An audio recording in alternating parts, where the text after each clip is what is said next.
ಈ ಪ್ರೇಮಿಗಳು ಕೂಡ ತುಂಬಾ ಹೊಂದಾಣಿಕೆಯಿಂದ ಜೀವನ ಮಾಡ್ತಾ ಇರತಕ್ಕಂಥದ್ದು ಕಂಡು ಬರ್ತಾ ಇರತಕ್ಕಂಥದ್ದು.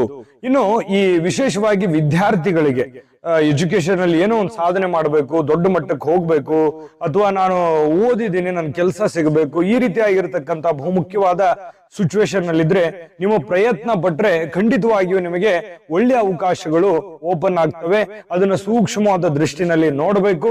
ವಿದ್ಯಾರ್ಥಿಗಳು ಹೆಚ್ಚಿನ ಪ್ರಯತ್ನ ಪಟ್ರೆ ದೊಡ್ಡ ಯಶಸ್ಸನ್ನ ಗಳಿಸ್ತಕ್ಕಂತಹ ಸಾಧ್ಯತೆಗಳು ಒಂದು ಕಂಡು ಬರ್ತಾ ಇರತಕ್ಕಂಥದ್ದು. ರಿಸರ್ಚ್ ಮಾಡ್ತಕ್ಕಂಥವ್ರಿಗೂ ಕೂಡ ಅವಕಾಶಗಳು ತುಂಬಾ ಚೆನ್ನಾಗಿ ಕಂಡು ಬರ್ತಾ ಇರತಕ್ಕಂಥದ್ದು. ಜೊತೆಗೆ ಬೇಡದಿರ್ತಕ್ಕಂಥ ಯಾವ ಕೆಲಸಕ್ಕೂ ಕೈ ಹಾಕಬಾರ್ದು. ನಿಮಗೆ ಏನು ಅವಶ್ಯಕತೆ ಇದೆಯೋ ಅವಶ್ಯಕತೆ ಇರತಕ್ಕಂಥದ್ರ ಕಡೆನೆ ನಿಮ್ಮ ಚಿತ್ತ ಇರಬೇಕು, ನಿಮ್ಮ ಕಾನ್ಸಂಟ್ರೇಷನ್ ಇತ್ತು ಅಂತಂದ್ರೆ ನೀವು ಯಾವುದೇ ಹುದ್ದೆಯಲ್ಲಿರಿ, ಯಾವುದೇ ಕೆಲಸದಲ್ಲಿರಿ, ಯಾವುದೇ ಒಂದು ಗುರಿಯನ್ನ ನೀವು ಮುಟ್ಟೋದಕ್ಕೆ ತುಂಬಾ ಈಸಿ ಆಗುತ್ತೆ ಅನ್ನುವಂಥದ್ದು ಈ ತಿಂಗಳಲ್ಲಿ ನೀವು ಗಮನಿಸ